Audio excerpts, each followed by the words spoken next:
my brother read the will out loud in our father's kitchen, and my name wasn't in it. Not once. I sat there in the chair I used to do my homework in as a kid, and I let him finish the whole speech. Because I already had a copy of the real one in my glove compartment. He just didn't know that yet. Welcome back to Frontline Retribution, the channel. For quiet people who get pushed 1 inch too far, and the moment the truth finally walks through the front door. If you've ever been the one who showed up when nobody was watching, this story is for you. Drop a comment and be sure to subscribe. My name is Maren Whitfield.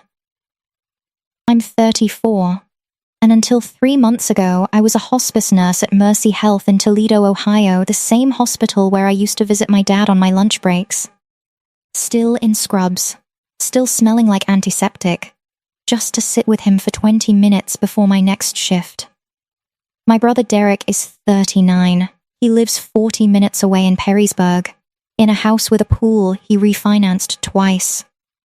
We grew up in the same small brick house on Elm Street, but somewhere around our 20s, Derek became the golden one, and I became the one who just showed up. Dad had a stroke 2 years ago. After that, everything in my life reorganized itself around his care. Whether I planned it that way or not, Derek called it checking in. What he actually did was call on Sundays for 12 minutes, ask how Dad was doing, and hang up before the nurse could finish the update. I was the one who learned how to change compression socks. I was the one who sat in the ER at 2 in the morning 3 separate times, filling out insurance paperwork with a pen that kept running out of ink. I never asked Derek to split it evenly. I just quietly picked up whatever he didn't.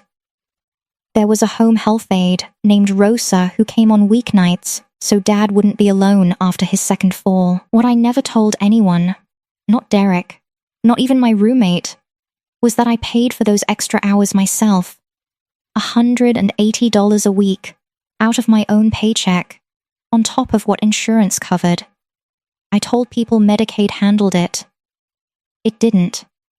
I put off recertifying my critical care license because I couldn't afford the course fee and Rosa's hours in the same month. I picked Rosa's hours. I told myself I'd get to the certification eventually. Derek, meanwhile, started showing up more in the last 6 months, not with casseroles or overnight shifts, but with folders. Bank folders. He'd sit at Dad's kitchen table with his laptop open, talking about getting things in order. And every time I walked in, he'd angle the screen away from me, just slightly. I thought it was odd. I didn't think it was dangerous. Looking back, that should have been my warning. Dad's mind was still sharp even after the stroke slower. But sharp, and one Tuesday in October, he asked me to sit down at that same kitchen table. He told me he wanted to leave the house to me, because I was the one who'd been in it every week for 2 years. And he wanted Derek to have the investment accounts. Because Derek understood that kind of thing better. He said it plainly, like it was already decided, like it was fair. He had his lawyer, a woman named Carol Voss, who'd had an office on Monroe Street for 30 years, come out to the house the following week to update everything. I drove Carol there myself. I sat in the car while she went in. Because Dad wanted to do it privately, just him and her.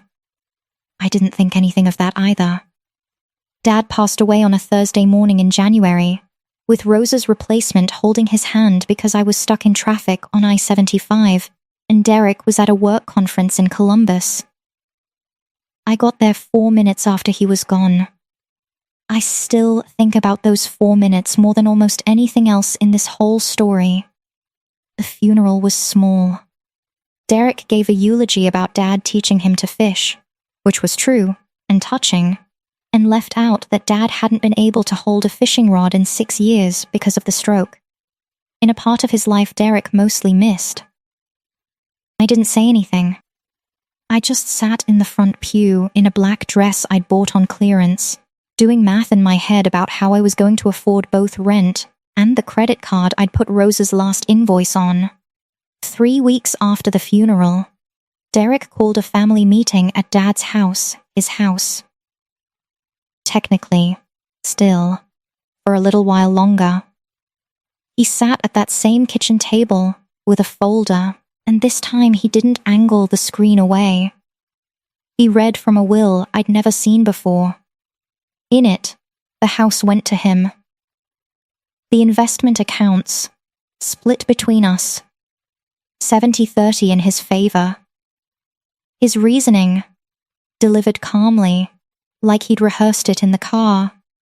Dad always said you'd already gotten enough out of him, taking care of him like that. He said it evened things out. I didn't understand why at the time. I do now. What Derek didn't know was that Carol Voss had called me 2 days after Dad's stroke got worse, back in October, right after that visit I drove her to. She told me, professionally but kindly, that Dad had asked her to send me a copy of the finalized document for my own records, in case anyone ever tries to tell you otherwise. She'd mailed it to my apartment. I'd read it once, cried, and put it in a folder in my glove compartment. Because some part of me, some quiet, tired part, already knew I might need it someday.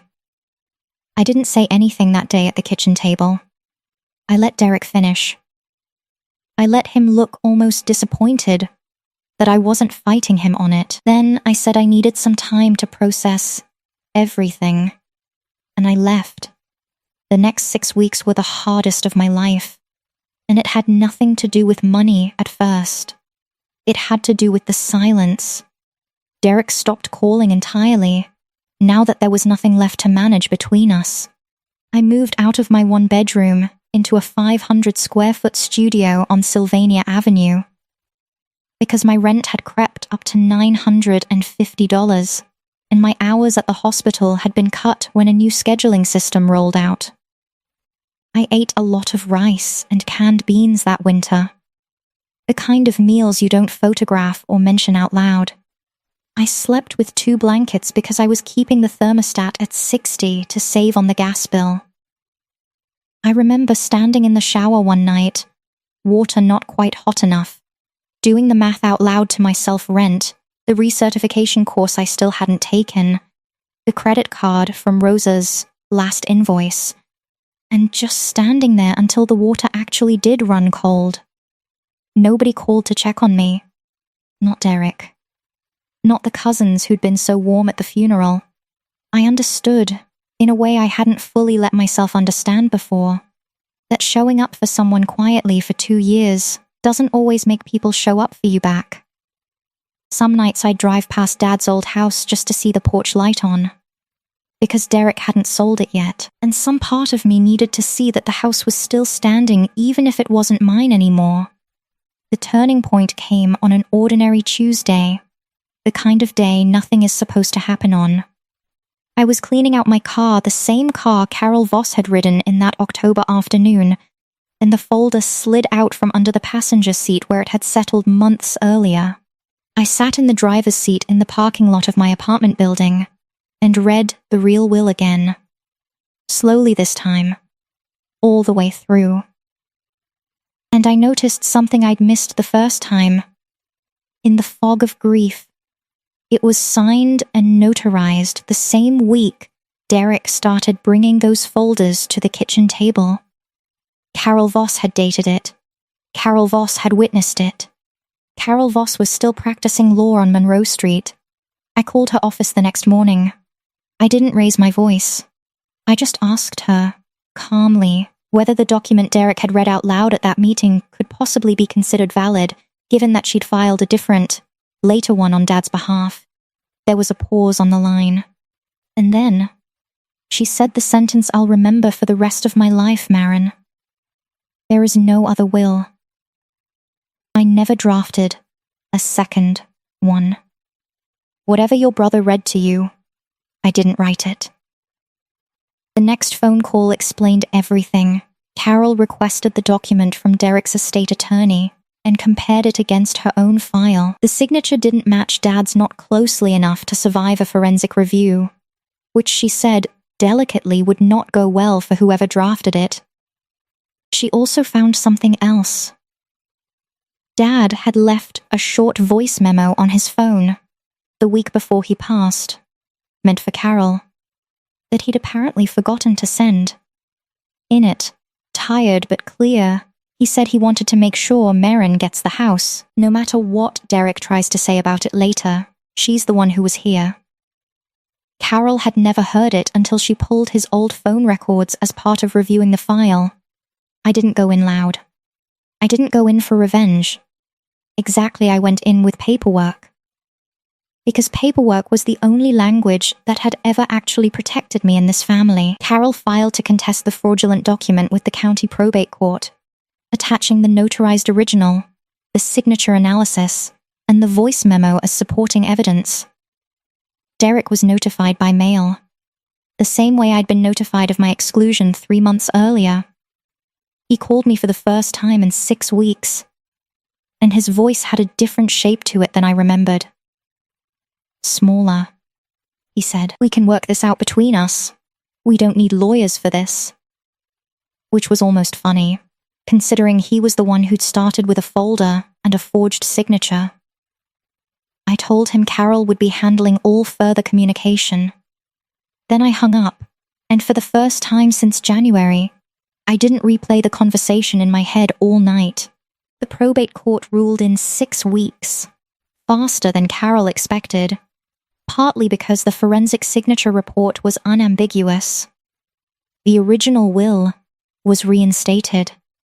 The house on Elm Street came to me. The investment accounts were split according to Dad's actual real instructions 60-40 in my favor this time, not because I asked for a number, but because that's what he'd written before anyone in this family started editing him after the fact. Derek didn't apologize in the way people apologize in movies. He sent one text. Weeks later, I was drowning in debt, and I panicked. I shouldn't have done that. I believe that's probably true. I think my brother is not a monster, just a man who let fear make a decision he didn't have the character to undo on his own. I didn't respond right away. When I finally did, I just wrote, I know. Because I did know. And because some sentences don't need more than that. I moved back into the house on Elm Street in the spring. I finally paid for my recertification course with money that was always supposed to be there for me, and I finished it in April.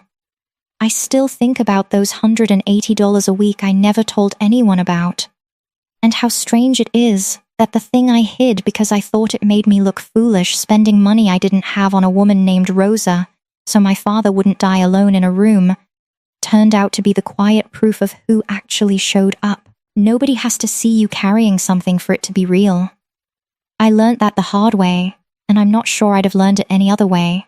If this story hit you somewhere real, you know what to do. Subscribe to Frontline Retribution, and don't forget to drop a comment below. I read every single one. But how? Ab titles plus thumbnail concept plus description /tags /chapters bana dun. Isi story ke liye. Yani ad kia tuna dubara daksaraya. Content strategy or narrative framing pasok samaj kiya. Content strategy or narrative framing pasok samaj ki thikaya. Maina actual research nikali ha US audience retention or revenge story niche psychology pay. Taaka surf guess na ho. Yahan key findings hainaur unko humari script pe directly apply karahahun. Joe research ke rahihai. Titles concrete. Time specific detail wins. He thought I didn't know for 3 years outperforms my husband's betrayal story because it contains a time specific detail that creates curiosity. Humara current title generic Haisai Sharpan Karna Chahiye. My brother forged our father's will he didn't know I had the real one. Nism online justice framing beats revenge framing. She got what she deserved is justice framing. I destroyed her life is revenge framing. The former is more algorithmically and advertiser safe. Umari script already, isilan pehai. Itna, revenge naha good. Ise maintain rakna high. Nism online first 30 seconds are do or die. The first 30 seconds determine whether 70% of viewers stay or leave, or 55% of viewers lost by the 60-second mark. Hamara hookline thick high, but let me tell you preamble bilkul allowed nahi. Overseeros micro hooks every 30-60 seconds. Na surf section breaks pay strong creators repeatedly open story loops and close them near the end. Lead with the payoff in the first seconds. Then use microhooks every 30-60 seconds to open story loops. Retention rabbit mid-video pattern interrupt zaruri high. Beat mid-video slumps. Use pattern interrupts to avoid the 0-15% secondary dip. Ye humari lowest point section main ad karna chahiye ek achanak sensory / scene break. Verdict style close drives comments channels Joe. End payek clear. Here's why she was right moment did a hain unka comment engagement ziada hota high. Length. Betrayal and revenge narratives. 8 15-minute stories keep viewers engaged per one source, but typically 15-30 minutes with emotional arcs that hold viewers to completion per another Humara 25 min target safe zone, main high. Pua. Netnism online practical changes main script main karna chatahun. Title ko time specific detail kasath sharpen karna ha 30-60 sek pe ek. Shorter loop open karna. Shoagla beat promise kara surf section end. Cliffhangers nahi lowest point mainek clear pattern interrupt scene. Break add karna ending mainek subtle verdict line. Add karna Joe. Comment. Trigger kare. Vina generic moral quote. Sound kiye chahen to main abhi revised script benadon in changes kasaath. Yapele surf naya title plus adjusted hook line decaun review. Kaliye.